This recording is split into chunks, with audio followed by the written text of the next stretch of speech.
Yuzo! Ano po yon? Busy ka ba, Yuzo? Pwede mo ba akong samahan sa pamimili?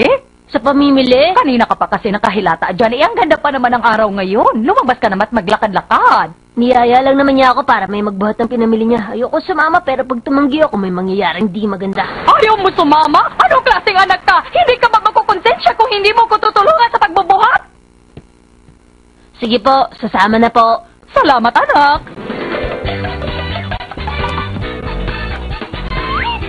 Si Mama! Sinisiksik ang lahat sa isang lalagyan! Ang laking tulong talaga ng may tagadala ng mga bibilhin ko. Kung mag-isa lang ako, napakabigat ng dadalhin ko hanggang sa bahay. Pero wala naman ako magagawa. Ano kaya ang masarap kainin mamayang gabi? Kalabasa kaya? O kaya patatas? Shabu-shabu na lang. Pwede naman dilata na lang. Mama, teka lang po. Ano yun? Bibili niyo po lahat, oh. Hindi kaya sobra to para sa kailangan natin. Tsaka chinek niyo po ba kung ano yung laman ng ref? Ikaw talaga, Yoso. Para ka naman nanay kung magsalita eh. Huwag ka mag-alala. Okay lang yan. Hindi nagkakamali ang mama mo. Nagsalita pa. Lagi nga siyang bili ng bili tapos nasisira lang. Bakit naman po pinaghiwa-hiwalayin niyo pa yan? Ano ka ba? Importante paghiwa-hiwalayin yan para magkakasama ang pare-pareho. Halimbawa, ang malamig dapat kasama ng mga malalamig. Ganon din ang mga gulay. Pati na rin ang mga karni. Kung hindi maayos ang pagkakalagay nito, madaming plastic bag pang gagamitin. Pero mama, marami po naghihintay sa pila. Oh? Ayaw nga pala. Mas marami bumibili paghapon. Mahirap na pag ganito. Yoso, ikaw na dito. Itong bag na to. Pakidala. Siniksik niyo po lahat sa isang bag lang. Mas madali kasing dalhin pag nasa isang bag na lahat yan. Tara, umuwi na tayo.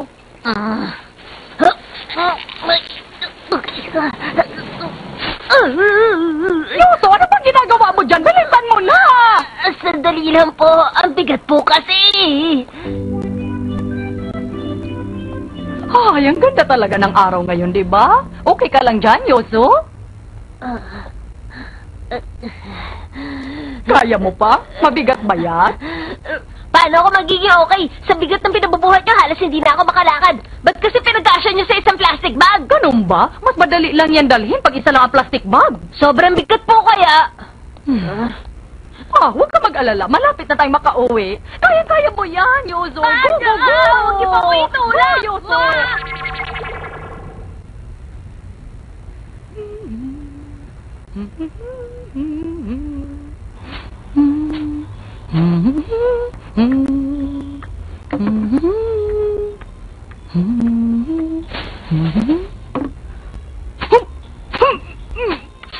Megan! Yoso!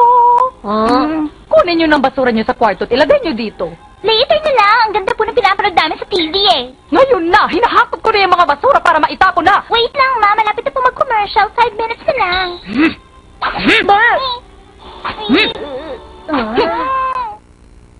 Abangan ang mangyayari pagkatapos ng patalastas. Ayan na, ilabas nyo ng basura! Sana man lang hinayaan mo kami makita yon. Here na, ma. Dala ko na yung garbage. Aba, ang dami mo na palang basura! Kasi katatapos ko lang maglinis ng room. May natitira pa nga po eh. Ito po. Ito pa. Ano ba yan? Bakit ang dami naman? O sige, pagkakasyahin ko yan dito. Teka lang po. Lahat po yun ilalagay niyo dyan. Punong-puno na po yung garbage bag eh. Mama, gumamit na po kayo ng isang garbage bag. Kasya pa yan, kunti na lang naman eh. Tsaka para hindi rin aksaya sa garbage bag. Ito pa. Kung pwede naman pagkasyahin, idi-isiksik na.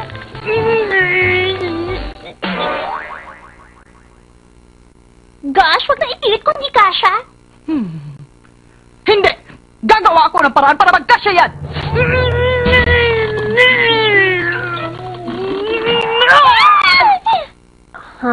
Okay ka lang, ma?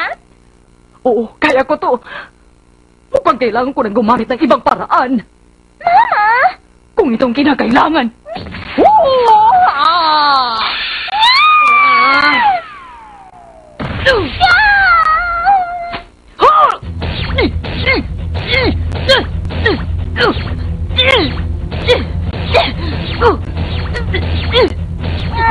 Talagang ayaw patalo.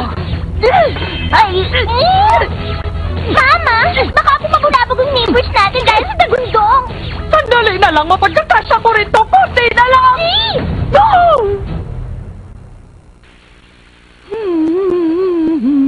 O ayan, Megan. Napagkasya ko na lahat. Si Mama pa rin ang panalo. Wala naman nakikipagkompetensya sa inyo eh. Oh, hindi ko pala nailabas yung basura sa kusina. Yuso! Pakidala naman dito yung basura sa kusina. Opo! Pati ang plastic bag na to punong-puno. Ay, ang bigat din. Ito na po, pero medyo mabigat po to Ayos lang yan. Kasya pa rin yan sa loob nito. Hindi ko na maitali yung garbage bag. Bahala po kayo. OMG, huwag na lang ipilit, hindi talaga kasha. Gumamit na kasi kayo ng dalawang garbage bag. Hindi, kasya yan. Kailangan ko lang tong gamitan ng kungpo. Nabuhos yung mag-isa! Ano balak niyang gawin? Ayaw!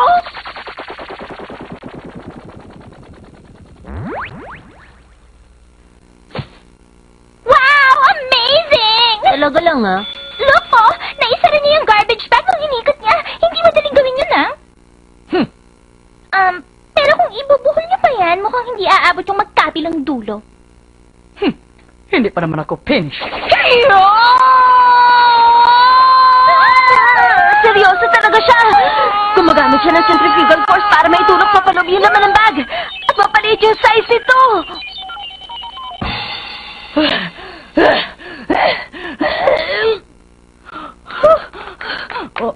Super-duper galing ng ginawa niyo! Napagkasya niyo yung napakaraming basura sa isang garbage bag. Basta gamitin lang ni Mama ang utak niya kahit imposible magagawa niya. Hay, okay, isang ikot na lang. Pagkatapos nito, wala nang problem. You can do that, Ma! Ama na po, baka bumigay yan! No!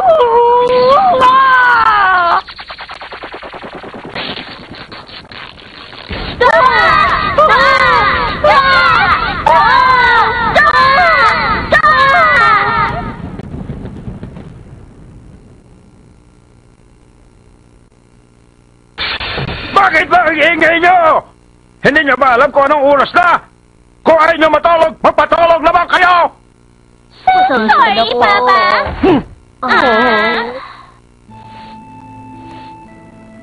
I'm so sorry, Mama. Kinonsinti ko ba kayo kanina Huwag mong isipin yun. Ako namang may kasalanan kasi naman, kung gumamit lang sana ako ng mas matibay na garbage bag, hindi yung bibigay. Hindi po ganon! Ata Shinchi! Ata Shinchi! Ata Shinchi! Ata Shinchi! Ata Shinchi!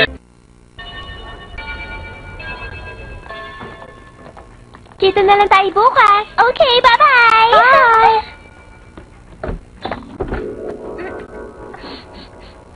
May naaamoy akong mabango. Ano kaya yun? Oo nga, no? Parang halimuyak ng bulaklak.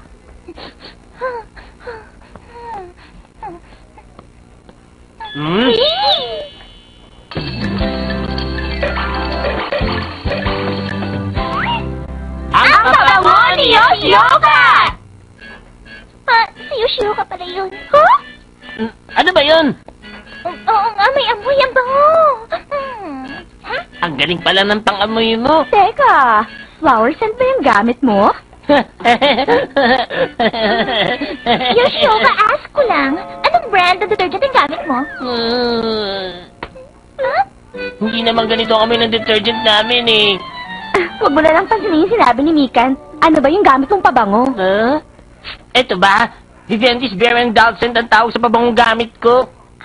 Perfume pala yung naaamoy ko. Pambabae yun, di ba? Alam nyo kasi, nainlove ako nitong nakaraang summer.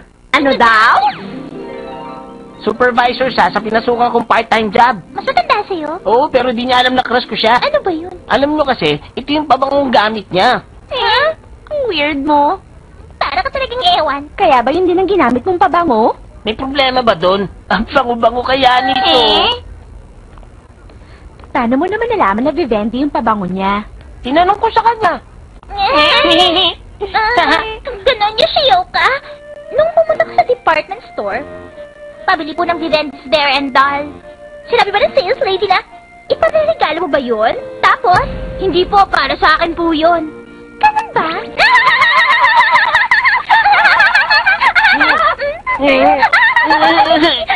Bahala na nga kayo dyan. Nakauwi na nga. Wait lang, magkakaroon ako malis. Magkwento ka ba? Ayoko na. Yoshioka, hintayin mo naman kami.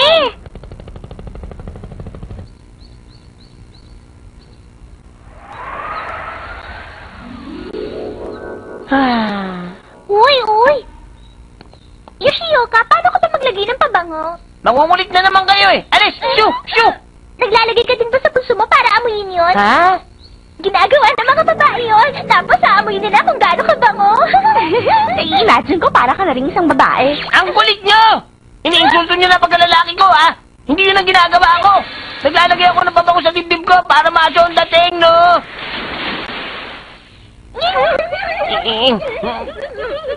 Kanina nyo ba ako tatawanan, ha? Paglapit ko na ko, hindi ko na kayo kakausapin. Good morning! Uy, Mikan, good morning! Uy, Yoshioka, good morning!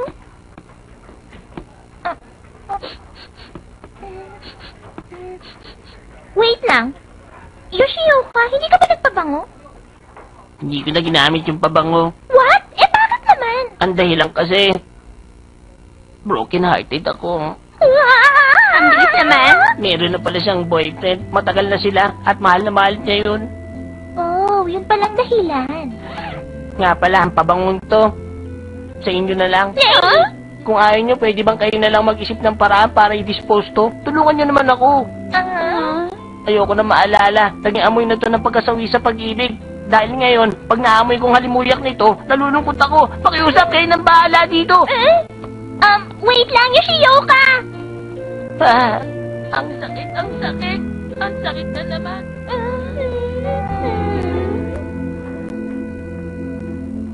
Grabe, Uy, ano ka pa grabe. naman? Ang ganda ng damit na binili ko. Ano kayang magandang gawin dito? Sayang naman kung itatapon ko lang ang perfume na to. Ginamit na kasi yan ni Yoshioka, kaya kung may ibang gagamit, ang awkward na, hindi na magandang impression na may iiwan nito. At dahil nabastard siya, parang may bad luck na yan. Kung madali lang sanang gawin yun, itapon mo na lang. Paano nga kaya?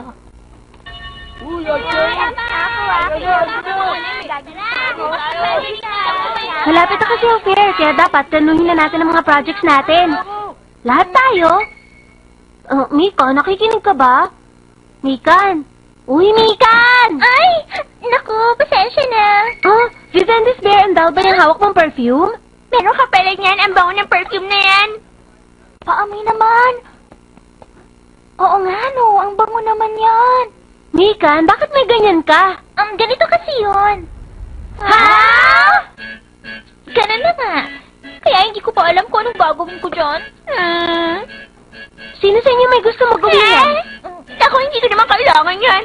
Ayoko din ng perfume na para sa mga broken-hearted. Okay lang kung di niyo gusto, I understand naman eh. Pero sa totoo lang, mahirap nang itago ang mga gamit na may malungkot na kwento sa likod nito. Oo, totoo nga yan. Masyado nyo naman binibigyan ng mga kahulugan.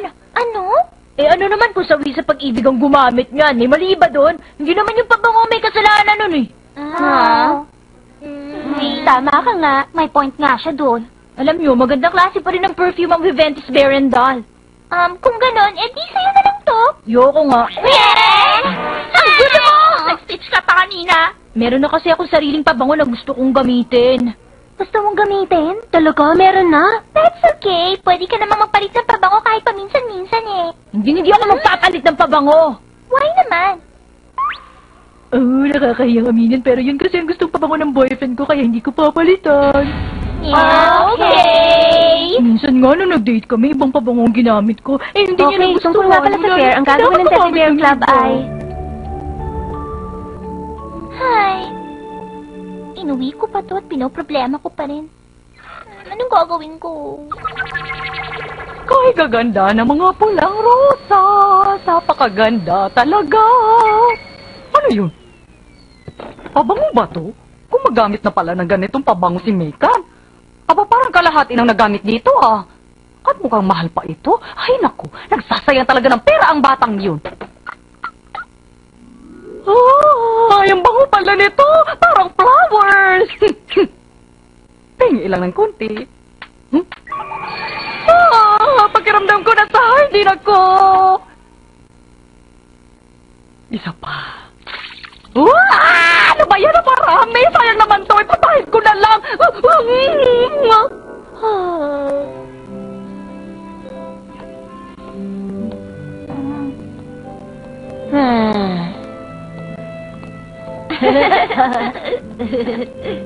Hay, hindi na ako makakabangon mula sa pagkasawi ko sa pag-ibig.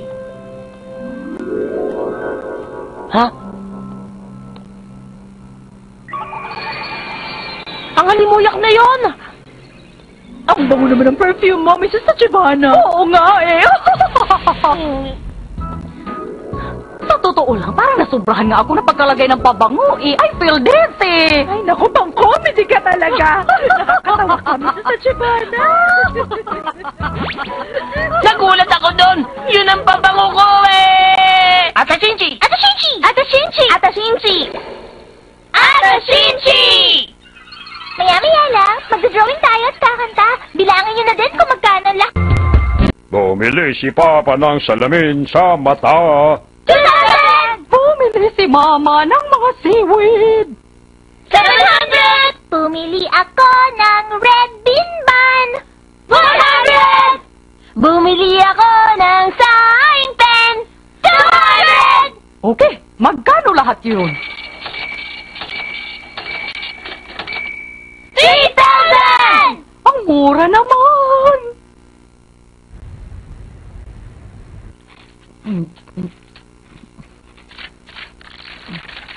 Wow, 10,000 ang premyo dito. Huh?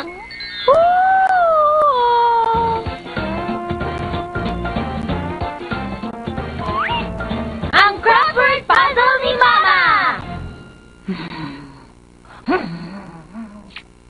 Ano bang sagot dito? Ano ang bumabalot sa isang bagay na hindi masabi kung ano? What's that, Ma?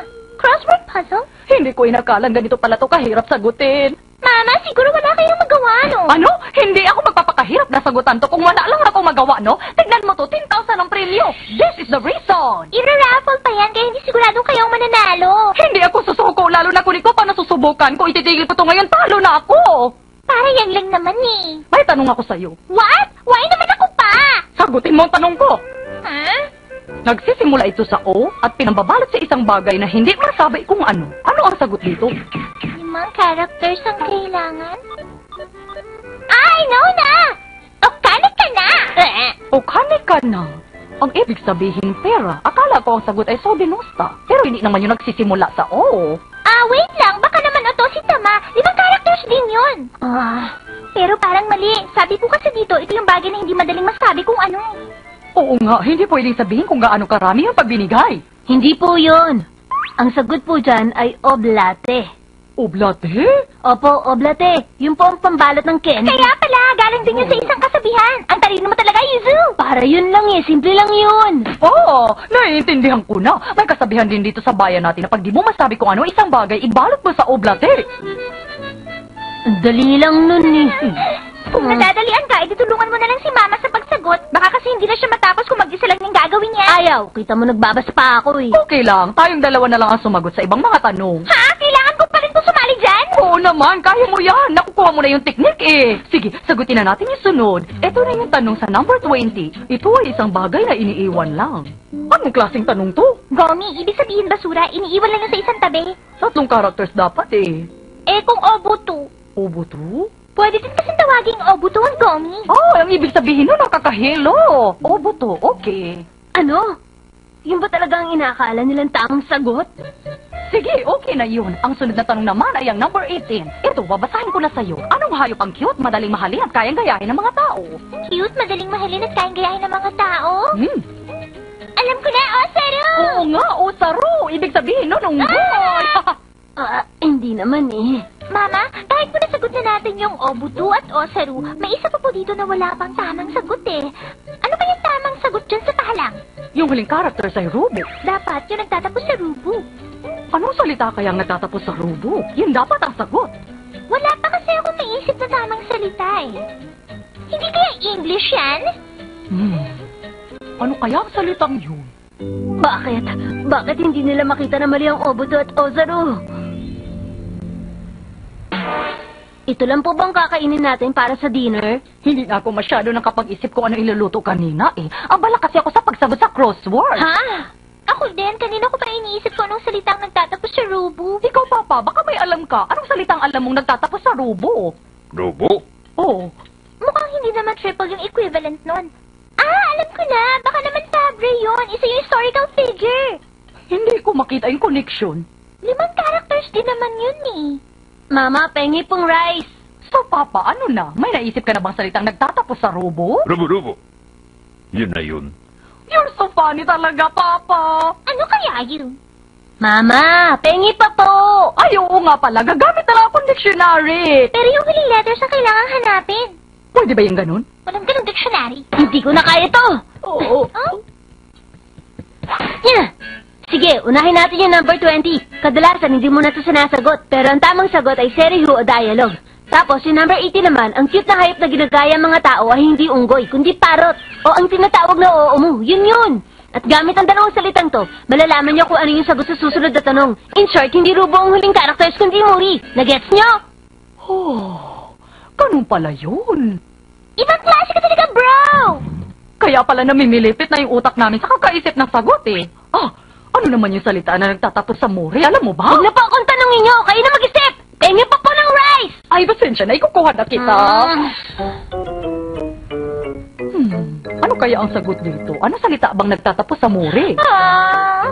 Mama, gabing-gabi na. Bukas na lang natin ituloy ang pagsagot. Inaantok na ako. Naku, baka dahil sa kakaisip ko kung anong salita ang nagtatapos sa muri, hindi na ako makatulog mamaya. Kayo pa, kilala ko kayo. Sigurado makakatulog agad kayo. Ay, bahala ka nga kung anong gusto mong isipin. Basta kailangan masagutan natin to, kaya tulungan mo na ako. Mamaya ka na matulog. Mag-isa sa bahay? Oo nga. Dahil pinapahiwatig nitong mag-isa lang sa bahay, ang sagot ay card muri. Teka, bakit? Kung mag-isa lang kayo sa bahay, anong koneksyon nun sa card? Oh, kung sa bagay, tama ka nga dyan. Alam ko na! Mahirap ang mag-asawa. Yun ang sagot! Hindi naman. Kung meron naman sariling bahay, malaking tulong yan sa mag-asawa. Ganun ba yun?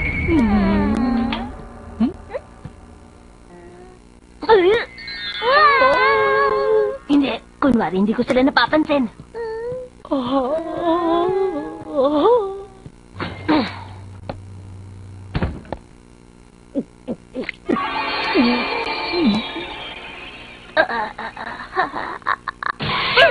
Yung tulungan mo naman kami. Wala akong makakatulog sa amin para sagutan to! Pakiusap, tulungan mo naman ang mama mo at ate mo. Ikaw pag-asa namin. Okay. Pag sinabi mag-isa ka lang sa sarili mong bahay, anong muri yun? Katatu, muri, snail. Paano mo naman nalaman ang sagot ng ganong kabilis? Isa ka talagang henyo. Ginawa ko lang sa dali, kinukulit niyo ako. Eto po, okay na ba? Maraming salamat, Yozo. Sige, ako nang bahala sa mga natitirang tanong. Kahit abutin pa ako ng umaga, kahit sumakit ang ulo ko, kahit kulangin ako sa tulog at mahilo kinabukasan dahil sa pagsagot sa lahat ng yan. Basta gagalingan ko pa rin. Sige na nga po, akin na nga yan. Ang bait mo talaga, hindi mo matiis si Mama. Dapat kasi kanina ka pa tumulong, di sana natapos na yan kaagad.